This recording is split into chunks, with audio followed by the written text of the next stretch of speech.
Hi everyone, thanks so much for tuning in again. Today we have Shaun Attwood and his partner in crime, literally, Wildman. So basically I went on Shaun and Wildman's post, can I say, is it both your podcasts? True Crime Podcast. Yeah. Which will be all below this if you want to check it out. Do check it out because, well, as you're going to find out, there's some amazing stories and they have some amazing people on, including myself. So tell us like where everything started, like from a young, obviously it's from a very young age, and tell us all about yourselves. It started in Widnes where we were born, this little chemical manufacturing town, didn't it? Yeah, it did, yeah. And he went to a different school from me. I was a bit more studious. And Peter was a bit wild. I got expelled at like 13. What for? Putting a teacher in the bin. Pardon?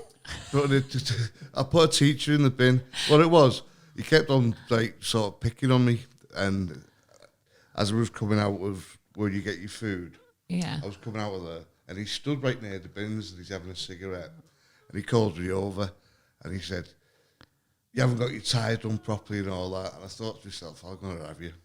So I just like, they have them like big industrial bins where they put all the slop. So I just threw him in it. I got suspended indefinitely for that. And then they had a private tutor from 9 o'clock to 11. I just did English and math. And then I could go home. And then I ended up going to all the other schools around me and getting into fights and stuff. So I actually got expelled. So I left school would have been the 4th year. Right. So what age was that? That's like 14, isn't it? Yeah. Okay. And His Shaun? oldest brother was the head of our little street gang called the Sweats. We'd watched The Sweats? That sounds nice. We'd watched a lot of American street gang movies like The Warriors and The Wanderers. So we were the Sweats. And he wouldn't let Peter join the gang, and he picked on him. Oh. Yeah. So I eventually splintered off from them and hung out with Peter. Right. And then we formed our own alliance. Just you two? Yes. So this is like from a really, really young age, and now we were tight from kids. Oh, I love that. So let's get to it. Where did it was stocks and shares, weren't it? Well, I started following the stock market when I was 14, and Yeah. my teacher was like explaining the Financial Times, all that stuff. 16, I asked my mum and dad for some money to invest because Maggie Thatcher was privatising these companies, and they told me to bugger off because they were Labour supporters. And they were like, "We're not Tories like your nan. Who do you think we're asking us for money for Margaret bloody Thatcher?" So I thought, all right, my nan. Hit my nan up. She gave me 50 quid, doubled it right away in BT shares, and that was it. I was hooked. At the top of our town, there's a quarry called on Peck's Hill, and there's a tree overlooking this quarry. So me and Peter and his cousin Hammy would go up this tree, and we called it the thinking tree. And we'd sit there, and I was like, yeah, I'm going to go to America, make $1 million in the stock market, fly you guys over. And that's what happened. Amazing. And all this stemmed from a thinking tree. Yeah. The thinking tree. Peck's Hill became famous many years ago. Remember Brookside? Yeah. That's where Barry Grant did all these like gangsterish things up there. Oh, really? Yeah. It's like the really posh houses up there. So a lot's gone on there then. Yeah. It's a big quarry. And at one time it was just full of water. Right. There was always like robbed cars and people getting through in there and stuff. You were throwing people in there. Not me personally, no. I plead the fifth.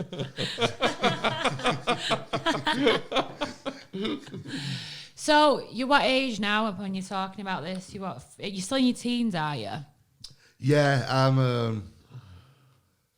I'd be 20 now. 20? Yeah. Because I went to prison when I was 21. Right. What was that for? Street robbery. Right. And I did 2.5. And I got out. And Shaun said, "Look, do you want to come over? Because you just got to..." Oh, that was it. I'd been out 6 months. And I got caught up with a GBH. And broke the guy's jaw, put him in hospital for a while.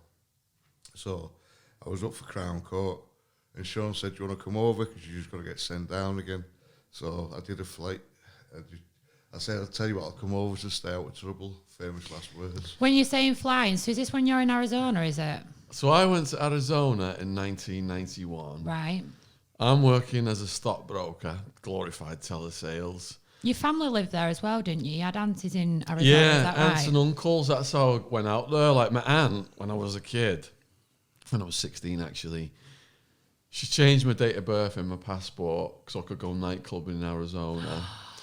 So I was 21. What a sick auntie. And then My aunties are so shit. and then she's introducing me to all these beautiful American women as Paul McCartney's nephew. No. Yeah. Oh my God. Go on. So can you imagine the effect that had on me coming from Widnes, Arizona, plane landing, swimming pools in all the backyards, sun's out, they hear the English accent, they roll out the red carpet. They're a bit thick, the Yanks. They think, "Do you know the royal family?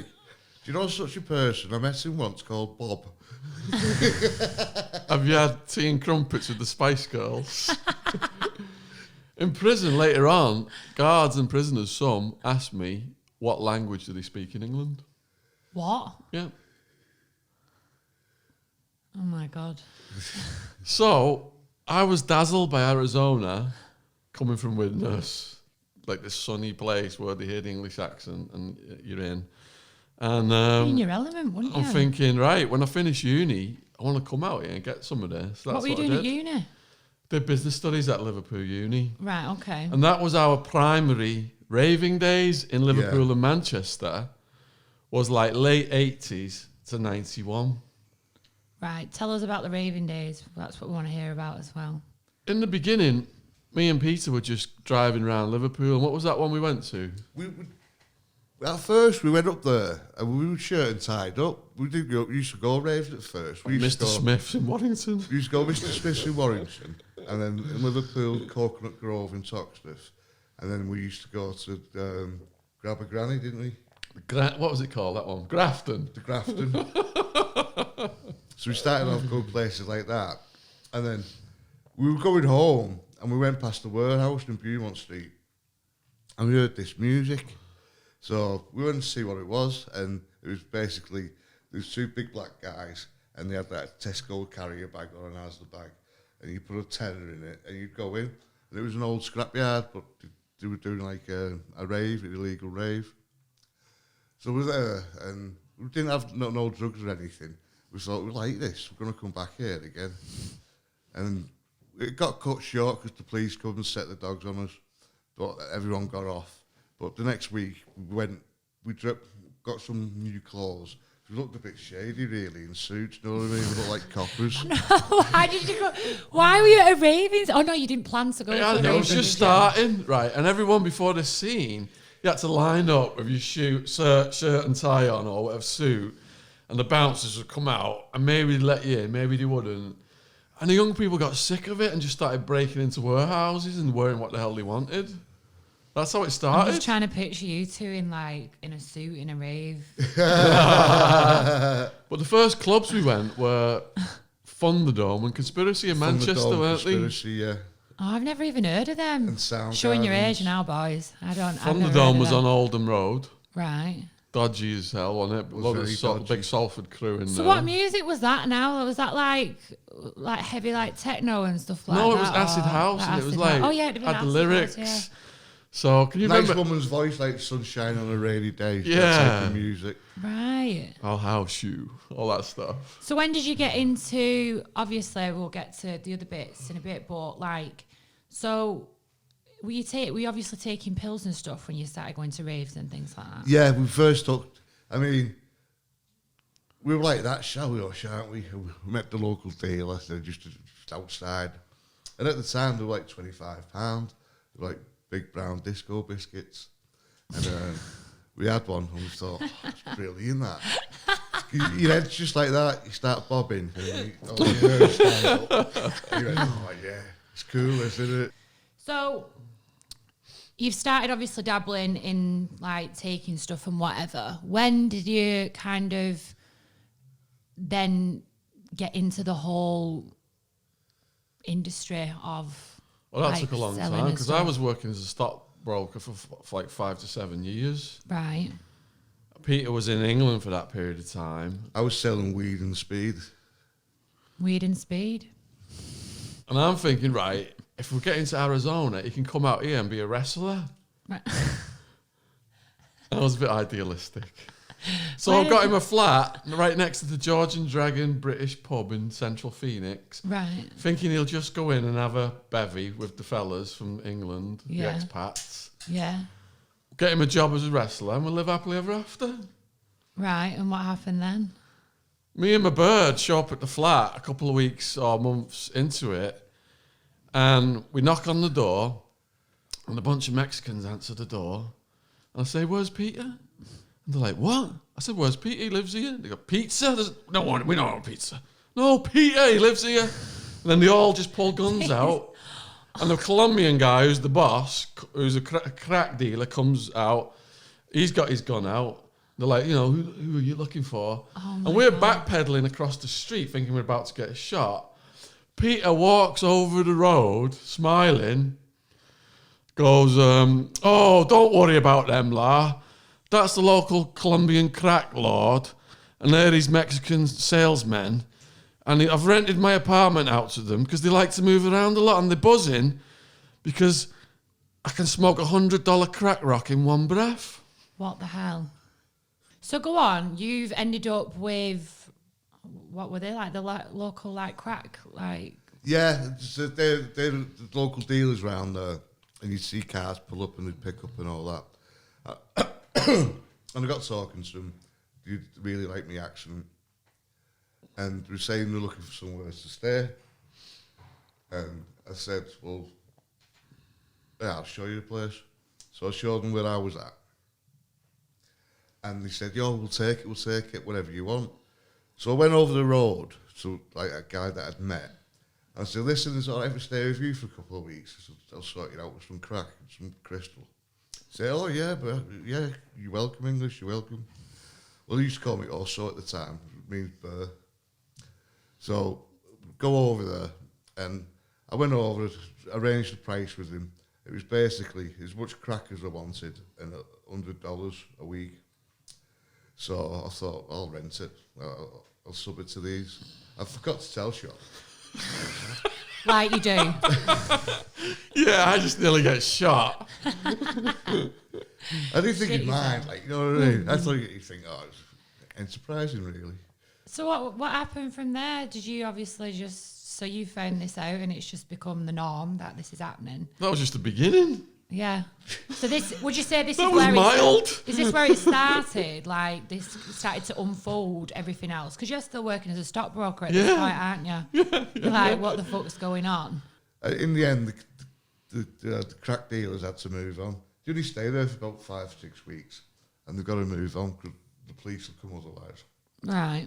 So I moved back in my place, and it was brilliant because a lot of them were paranoid.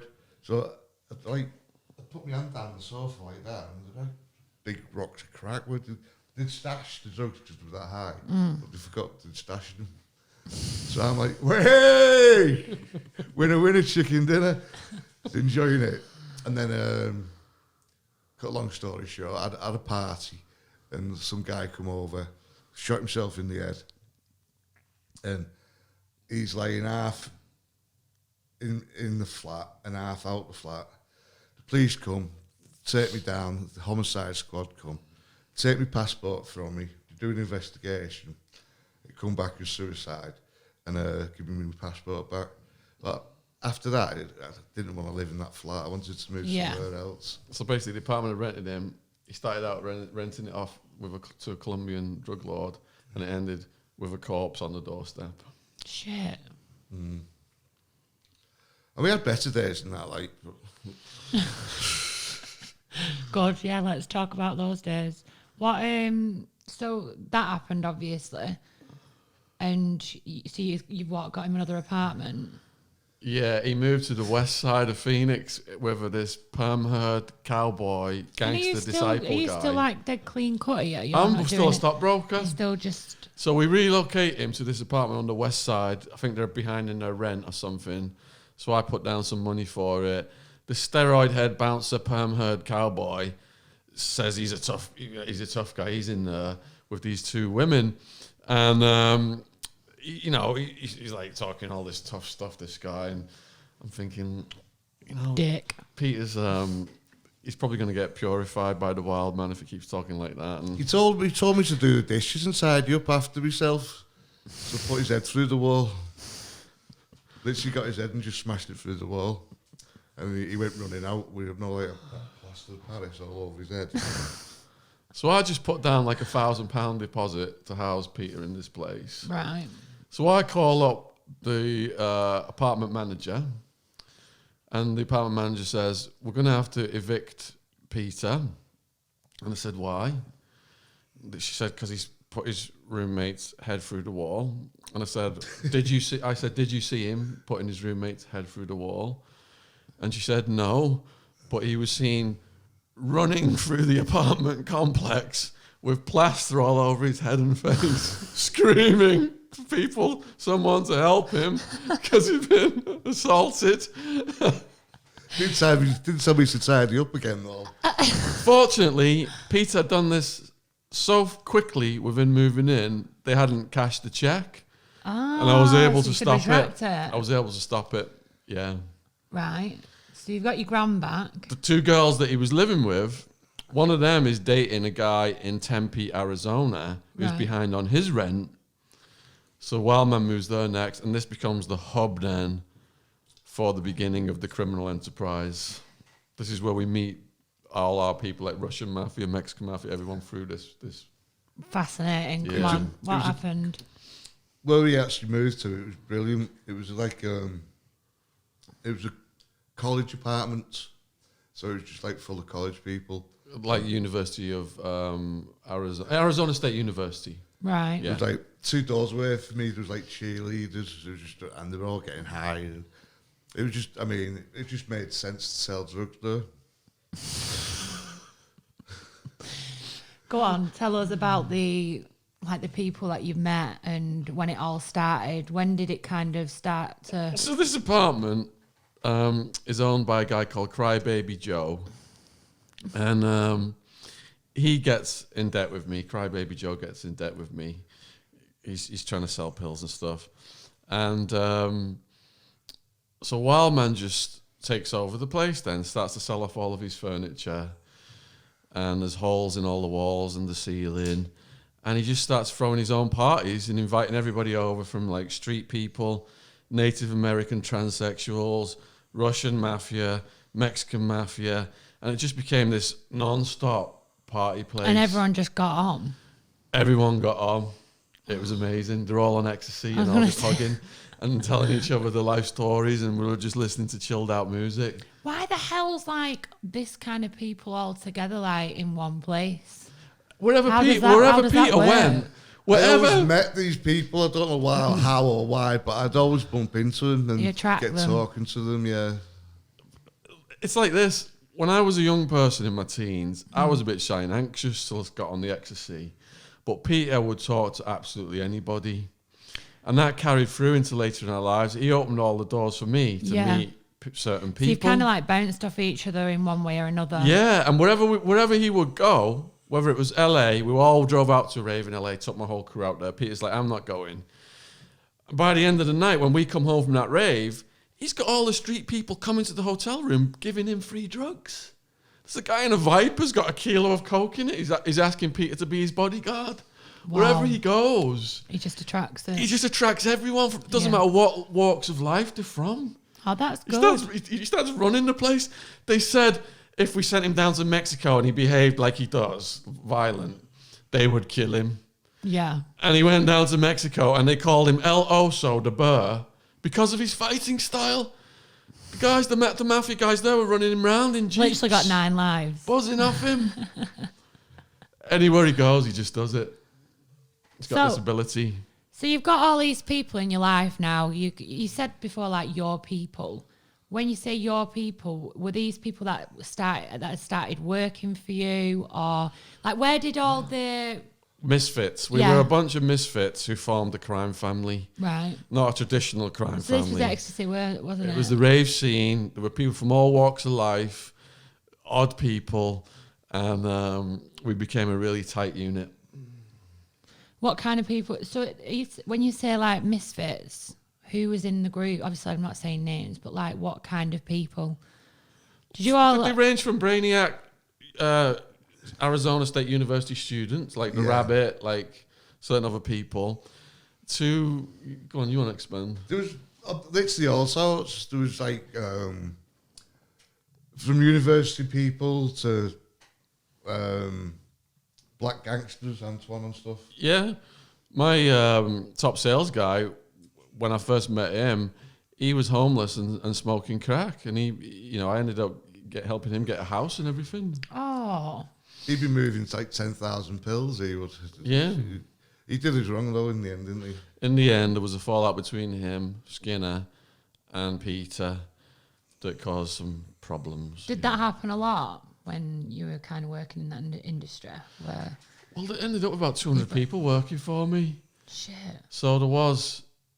Let's start from before like we go too much into that. Yeah. So you've said it. This is where. So this new place is your new hub. Like Yeah. this is Rancho where it all- Murrieta. Rancho So Murrieta. how the hell did you end up like selling like the amount that you did on the scale? Was it like I read £4 million worth or something?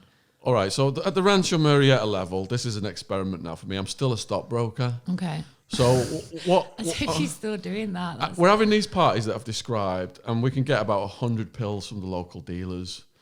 And they're going like that. And I'm seeing the business potential of it now. Right. So I find out that they're getting them from LA.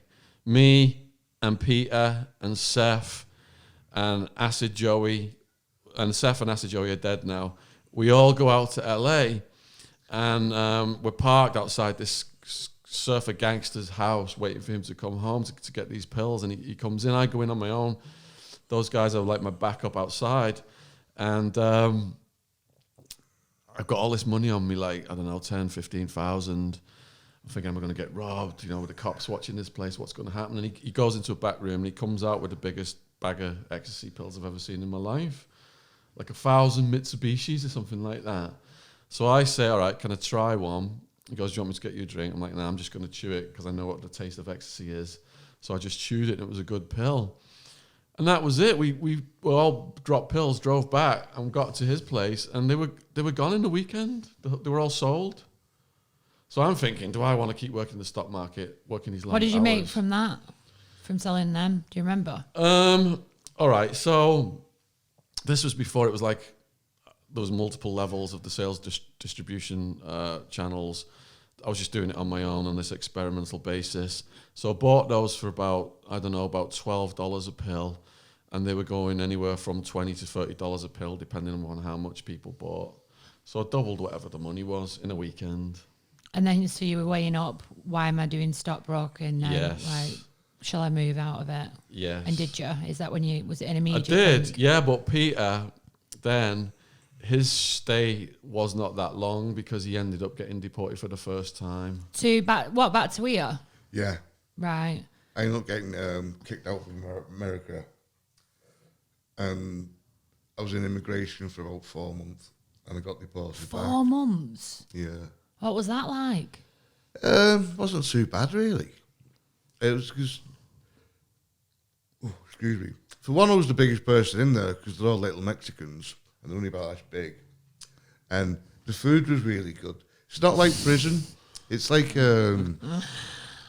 it's sort of like you're in a detention centre, but they don't treat you like a prison. You're allowed You're just money. chilled? You're just dead chilled, yeah. Right, okay. Got deported, come back to England.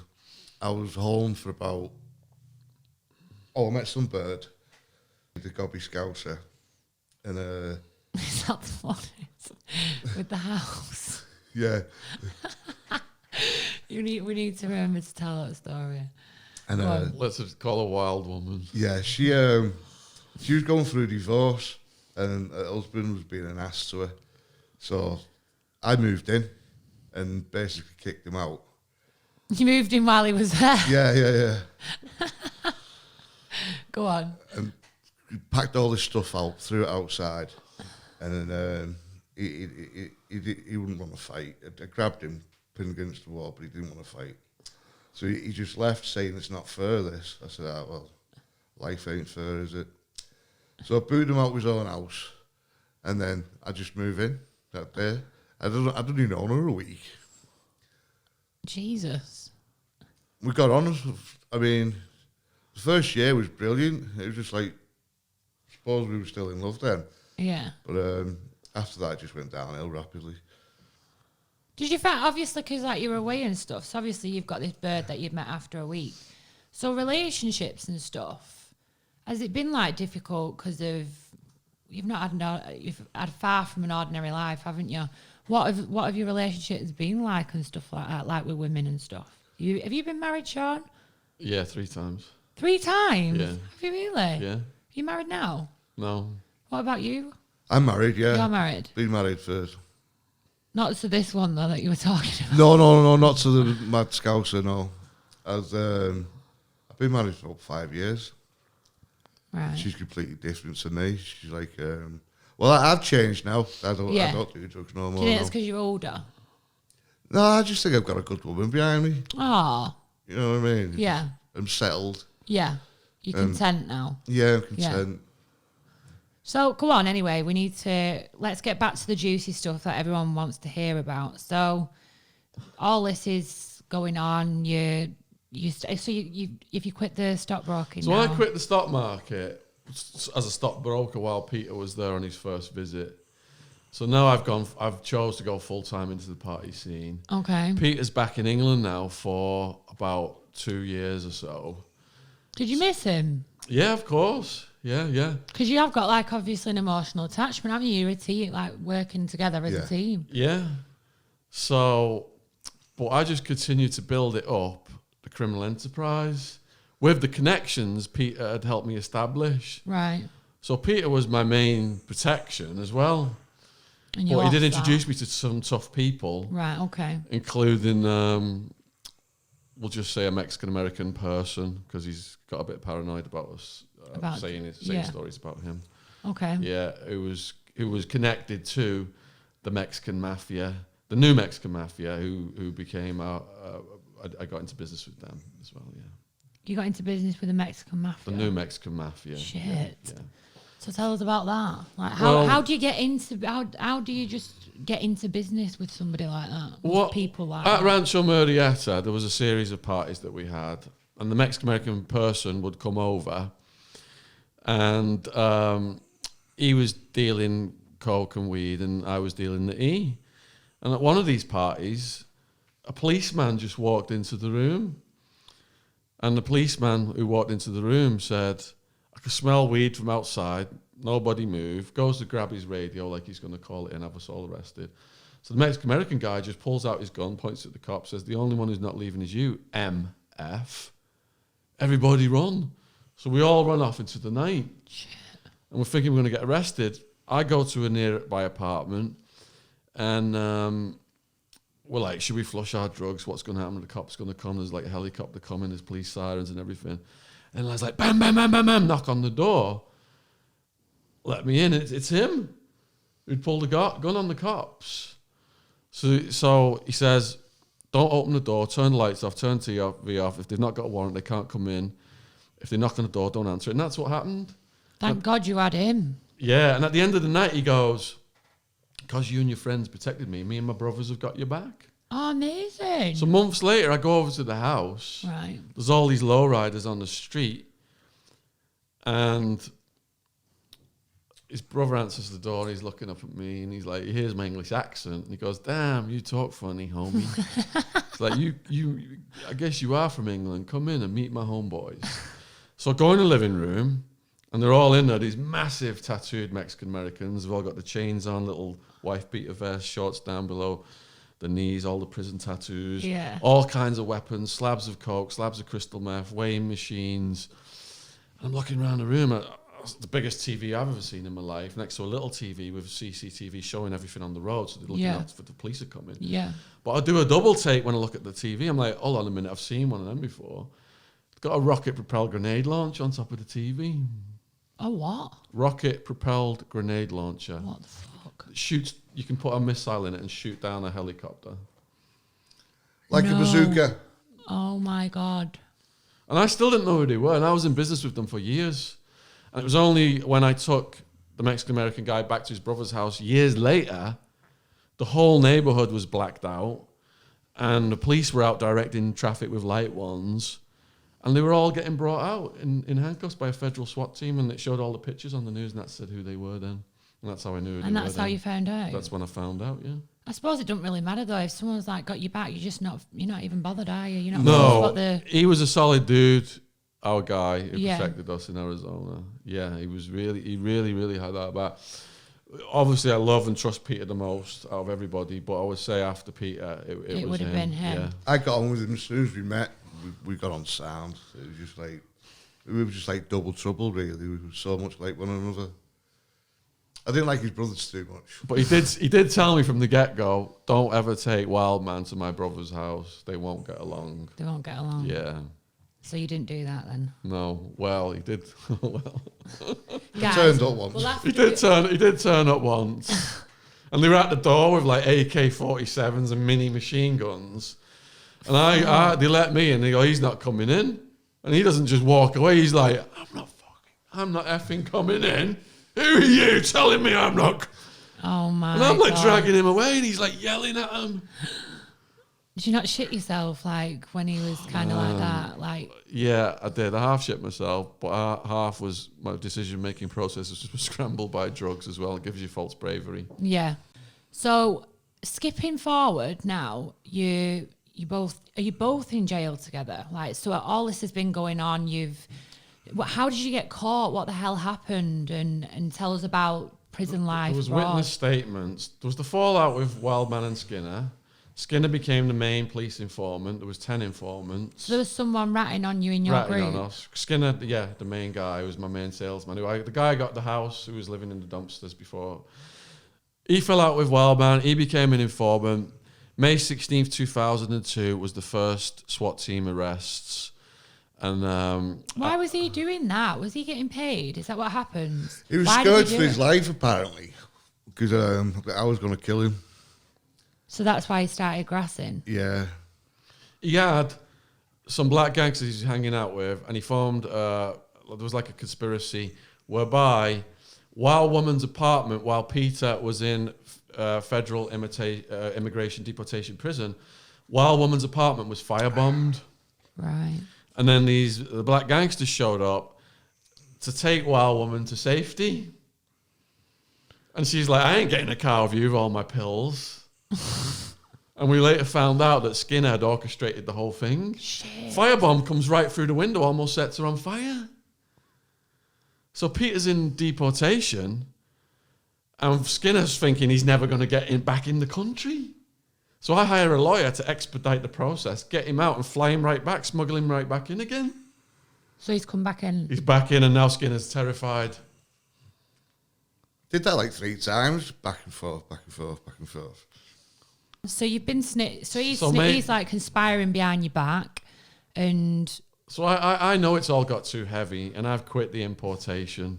Right. I'm just chilling out in an apartment in Scottsdale with my bird. And May 16th, 2002, I'm on the computer. I'm back to doing stock trading, and it's like bam, bam, bam, bam, bam on the door. And it's a SWAT team, and they came for Peter as well. So all simultaneous arrests. Yeah, they arrested all of us in the same day. What was your day of arrest like?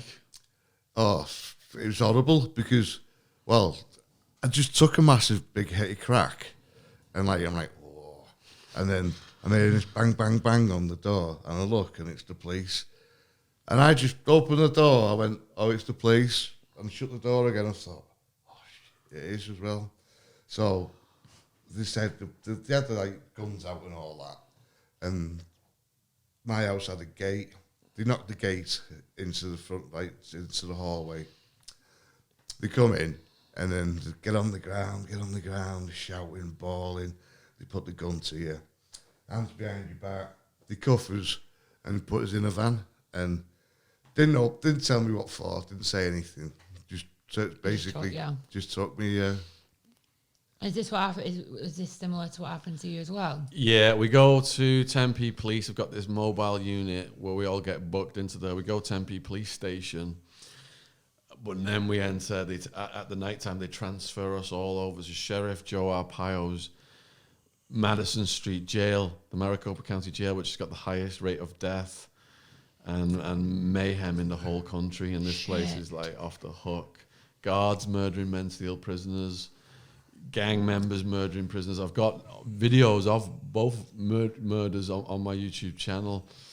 But fortunately, I got arrested with Peter. He's, look at the size of me. Peter's a good guy to get arrested with. Jesus Christ. Yeah. So you knew where you were heading for?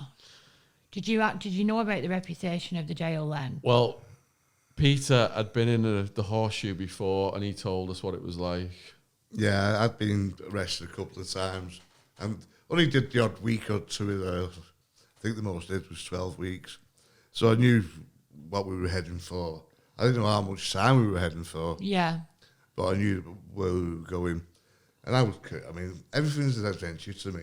I don't worry about ride anything. it through because it's out of your control anyway, isn't it? Yeah, So there's no point in stressing about it. There's no point worrying about it. There's nothing you can do. So just go with the flow. Go with it. Make the best of a bad situation. Yeah. Literally like a really bad situation. But So what happened? Were you sentenced quickly? Well, our first year we were together, and I'm fighting it for 26 months, but they boxed me off in the higher security levels because they say that we are influencing the co-defendants. Right. We're telling them not to sign plea bargains. So then they want to get... Peter goes off to prison, they get me away from everybody. They separate you two? Yeah. They can basically put a thing on you, do not house together, so they keep you all separate. So I'm I'm locked down for a lot of it. But Peter, as soon as he got to the prison after a year in the jail, the Aryan Brotherhood guys come up to him and ask him what his charge is for, and he had a bad day. So there was a situation arose. Oh no! And these guys decide who live and die in the prison system. Yeah. Everyone cows down to them usually, except for him. What's with all the bad stories about me?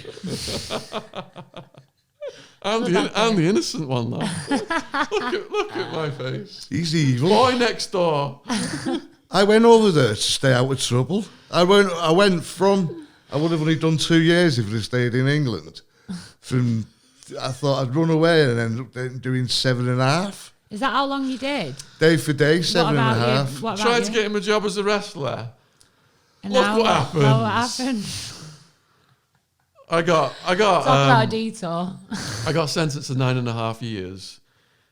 I got the lawyer that the New Mexican Mafia recommended. I got his name. Well, I keep his name out of it actually, but he got me a loophole whereby, as a first-time non-violent drug offender, I would only have to do 6. Right. So by reducing that was being let off easy, was it? Doing the 9.5. I feel that if I hadn't got that lawyer, I'd still be in prison because right away they put serious drug offender status on us, which carries 25 to life. And then in my second year, when I wasn't signing the plea bargain, they said, right, you've got they doubled my charges, they doubled my bail. I had 20 plus charges, and they said maximum 10 sentence on each. Go to trial, we'll give you 200. And I saw a guy before me, he refused to sign a plea bargain for 15, and they gave him 200. I couldn't get my head around my plea bargain because it was no less than 5, no more than 8. I thought, well, it's not really a plea bargain, is it? Either way, I'm going to do some time here. But then I thought to myself, well, hang on, I've been in the county now for like 14 months. So, and I'm still thinking it's like over there, that if it's under 5, you do half or whatever. So, anyway, I went to court and they gave me 7.5, called me a menace to society, and it was going on and on and on. And I stood up and I said, listen, that's fine. I said, listen, but because we'd got arrested too. Wildman. So I said, listen, while she's actually here, I said, it's not her fault. She's done anything. I brought her over here, and I wouldn't give her a passport back. I said, so whatever time you're going to give her, you might as well give it to me, because I'm going to do 7.5 anyway. I don't think she should do any time. And he said, it's very, I don't know, they used a big word of me, but basically said it doesn't work like that. She's got it, because she had 153 charges herself. What, Wild Woman did? Yeah, she had the more charges than everyone. Bloody hell. Because she'd pick the phone up and do deals. Okay. And every time anyone called, the phones were tapped. So she's like linked every to call all was that. a charge. Yeah. Shit. Yeah. No way. So, tell us about prison life. So you two are separate at this point. Did you ever come together again whilst you're inside? No. You never saw each other in those years? No. We could communicate a little bit through the British Embassy's legal mail. We'd heard how one another's doing. I'd heard that, How would you hear that? just from other prisoners coming in. Oh, right, okay. Because after a while... Great vine, isn't there? Yeah. I mean... Did you make a good network of friends in there? Or was that friend He was upon running because it. of what They you... give him the building to run. The whites give me the building to run for the whites. When you say run, what does that entail? What do you have to do? Well, basically, all the new guys would come in, the young lads and all that. Yeah. You have to sit down, talk to them, tell them, look, stay out of trouble, give them the rules. Which are... Like, don't sit on another race's bed. Don't what? Sit on another race's bed? Yeah. Right, okay. Don't break bread with another race. Like, don't start eating with them or anything like that. Don't disrespect another race. Shower often. And just keep yourself to yourself, stay out of trouble. Because what the young lads do, they'd have a few beers or they'd get on hooch and they'd start... and a big main one was, when you're singing, don't listen to rap. Because you'd have white guys going around there and they'd be singing, and they'd be listening to like black hip hop. And a lot of them, their own people, say the N word. But you got a white guy singing, and he's saying it, And he's saying the word, and yeah. it's gonna cause a riot straight away. So that was a rule not to listen to it. It was a no. You could get smashed on sight for listening to it. Right. So you'd give these instructions, rules to people I as give the they came instructions in? yeah. At first I started off with just having one pod, and there's 8 pods in the building. And then after a while... What's a pod? It's just like, basically, there's a tower there. Right. And there's like sections what go like this. It's like more of a hexagon. Okay. And each one's 6. And each one of them holds like 100 prisoners. Like big domes. And I ended up running all 6 of them. So I'd have, in each one of them, I'd have a white guy, and he'd come to me weekly and tell me who's in debt, who's staying out of trouble, whose birthdays it is and stuff like that. Because any of the white guys would throw a birthday, we'd make like a big feast. So did you not deal with the other races, am I right in thinking? You just dealt with white people? Oh, yeah, no, I didn't tell the other races what to do. Right, okay. But I dealt with just the whites. Right, okay. Every race has those rules. Right, It's so they all have divided. like, it's like a hierarchy in each race. Yeah, Right, and okay. if there's problems with other races, their head would come and see me directly. Right, yeah, okay. But we'd never fall out over it. We wouldn't, me and the other heads It was would just take like it a personal. structure thing to keep the peace. It was just, exactly. Because if there's a fight with a white and a black, and then there's a riot, all the prison gets locked down. And there's no drugs coming Then in. the drugs business stops. The absolute priority of the gangs is to keep the drugs business going. So are you still doing that from within? I'm not, Are you no, arranging it?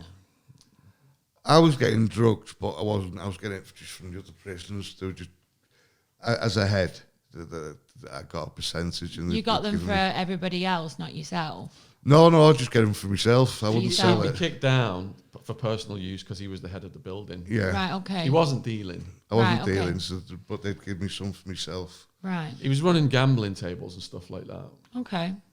What about you, Shaun? What was what was it like for you? Well, when I first went in, I was terrified. Oh, I've seen stuff like Shawshank Redemption. you're so different. Like you are so different, you two. Even though you're like, Well, they put me in Tower 6 right away, and they put him and my co-defendants in Tower, what was it, in the 4. So I go in, I've been in the horseshoe for 2 or 3 days without any sleep, and then these skinheads come up to me, and like, hey, we want a word of you, get in this cell over here. oh my God. So I go into this cell at the back, they close the door, biggest one gets in my face, he's like, what are your charges, Now, your charges on a little printout that they give you in the horseshoe. It's all legal terminology. I was new to this. Conspiracy, crime syndicate. I didn't fully understand what it meant. So I said, I don't know what my charges mean. And that's not. He knocked the guy out who asked him what his charges were.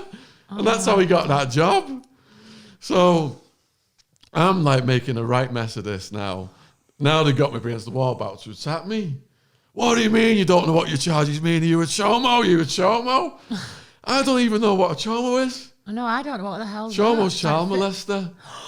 Yeah. Ooh. So some charges. That's what they thought you were. Some charges are KOS, kill on sight. Right away they will kill a child molester if he gets into that population.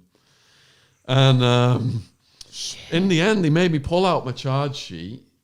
They saw I was in for drugs. Thank fuck you had that. I know. Well, they were buzzing off the bail because the bail bond was $750,000 cash only. Right. So they were like, God damn, what did you do? Who did you kill? And I was like, no, raves, ecstasy. We didn't kill anybody. And one of them was like, well, I shot a guy in the chest at a rave. I was high on GHB. And I'm here for attempted murder. And I was like... I love the impression. So... fortunately, what happened was they were going to check. They were checking me out, right? Yeah. They didn't trust me, and they found out he was in Tower 2, and they found out there was a load of us. And then when we went to the church, we were all on the back row hugging, and word just completely spread throughout Towers Jail, and no one messed with me once they knew I was with him. Right. Yeah. So. What kind of, tell us like what you saw in there. Like what was the worst thing that you ever saw, like between you both? Or would you not even be able to Well, we were say? housed separately, but we could see each other at church. Yeah. So we saw different things at different times. What a place to meet. It's this place you could all meet because everyone could go there. Oh, could you speak in there? Yeah. You were fine to talk in there. Ask Peter to try and whisper. I know, I can't imagine that. Can't. So Surprised you didn't go up in a ball of flames. church on the street, past the wall, every 20 minutes he's stopping the entire mass because Peter is on the back row whispering to me. He's like, in the end times, revelations, scoffers and mockers will arise, and they're right now on the back row. The scoffers and mockers on the back row will burn in hell for eternity. I actually got kicked out of church twice. So what was the worst thing you saw in the whole of your prison experience? Oh God, I don't even know. I don't even think I want to know now. I'd probably, I'd have to say the black lad hanging. Oh. What was that? What happened in that one? He basically hung himself off the bunk bed. Oh. Shit. And that was probably the worst thing to actually wake up and see. And to see it, Yeah. like in front of you. What about you, Shaun? Just people getting looked like they were dead, carried out on stretchers, like not just blood coming out of their head, like yellow fluid coming out of their head, like brain stuff. What? Every day. Oh my God. Every day in the jail, because it's people coming in and out, all on crystal meth. It's crazy. Heads getting bashed against toilets, bodies getting thrown around. I saw people's teeth just flying out. I saw a guy with his leg pointing in the wrong direction. I saw a mentally ill old man who wouldn't stop rambling. The gang decided to shut him up. And as I walked past him, blood just squirted right out the back of his head. Shit. So I saw so much stuff, I can't even remember it all. It Was was it like no just mercy. becoming It was into constant. It Yeah. was constant in the jail. Just like you could become immune to it. It's like you just got. Well, like I said, I was crap at it normalised. when I went in, and people were coming up to me saying, you got to get that look off your face, that nervousness, or else you're going to get smashed. Yeah. 6 months in, I've got dead eyes. And even when I got out, I got my driver's license. I just looked like that, completely Just unemotional. like, yeah. What's talking about like getting out? What's life like now? Like, so how long have you both been out for? I got out in 02. In 02? Yeah. What about you, Shaun? So would you have been 2004? I got released in December of 2008. All right. And you got out in 09, didn't you? I got sent down in 02. Yeah. Got out You in got 09. out, Yeah. Yeah. 09. So I picked him up at the airport in London, Yeah. and he told me just to be there with litres of cider and some fags. And he gets out. What, you're wearing like a white prison thing? Yeah. And a plastic bag? Long hair. Longer, Long yeah, hair. yeah. I'd be heard down here. I wouldn't trust the barbers. So we go outside, and he just gets this like 2 litre thing of cider and just drinks like almost the whole thing in a few gulps.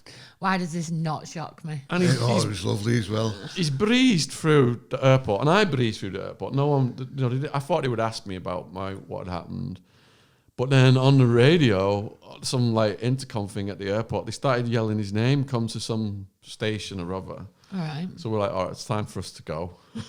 So you just got off. We just got Yeah, I off. just got off, yeah. We just left. So what did you do? Come back up here? Well, yeah.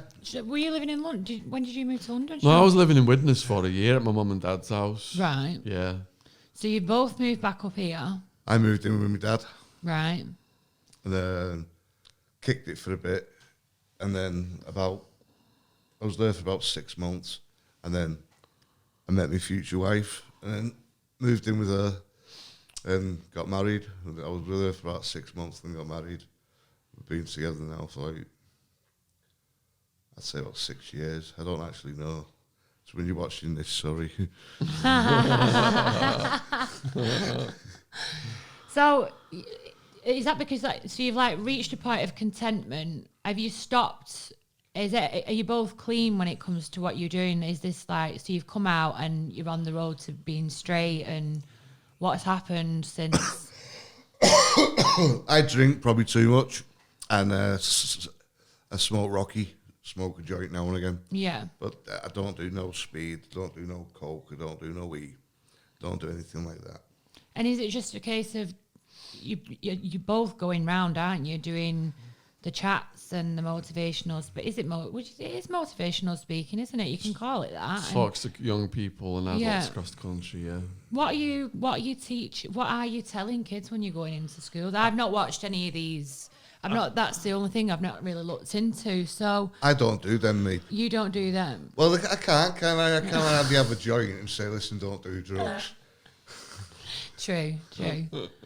So Shaun, what about you? So you're going into schools. You've got a book. You've done more than one book. I've got haven't 13 books out right now. 13? Yeah, my life story is a trilogy. It's party time, all the naughty stuff we did.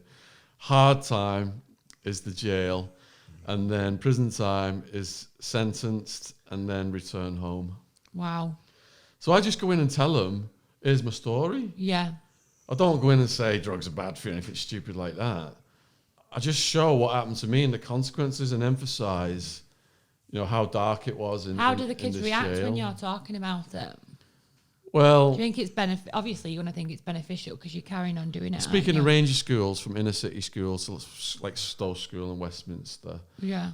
and as soon as getting to the jail conditions, on the edges of the seats, dead rats in the food, the cockroaches crawling all over us at night, the guards murdering Is that why you don't prisoners. eat meat?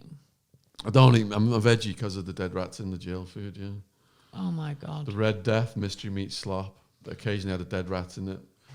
One time we gave a rat back to the guards. We could play, and they said they'd investigate. Came back later in the day and said jail won't get any trouble. Said it was just a potato. Oh my God. With eyes and a tail. So all this has led, to me becoming a speaker, to me and Peter doing all these videos on the YouTube channel, Yeah. doing talks to adults. And it's massive, isn't it? It is big what you've done, like your podcast, your YouTube and stuff like that. Yeah, we just got a shout out from Joe Rogan and Eddie Bravo. And, Joe Rogan, that's massive. Yeah. So that was That's really, really big. really helpful from those guys. Really appreciate it. Yeah. Good. So go on. you've got your books. I've got all these books in the pipeline. He does too much though. He doesn't no Just rest. doesn't stop. No, I mean literally from here now he's going to go to Cumbria and he's going to in between. He actually does Skypes on his phone and does interviews on his phone while in the car while driving. I love that though. That's so good. Just completely just on the ball all the time. Well, I'm speaking in Preston in the morning. And so you just do the podcast, don't you? I just do the criminal podcast mainly. Yeah. Wildman said he's going to start interviewing people on his own soon. Thanks for that, Shaun. Would you like to see that? Put a comment below this video. So we're going to put underneath actually. Oh, sorry. All the books are available worldwide on Amazon. Yeah. Audio, ebook, and paperback. Get subscribing as well. Please subscribe to our channels. You've had some Subscribe great to Helen's people channel. on. Yeah, If you want Wildman's t-shirt, go to everpress.com. What's that? I've got t-shirts out with my face on I it. need to see it. Definitely. Should have brought one, shouldn't I we? know, I forgot. Slip in. Next, I'll bring you one next time I see you one. Definitely do. Right, guys, thank you so much for coming. You're welcome. And thank you so much for watching. We'll see you next week. Cheers. Bye.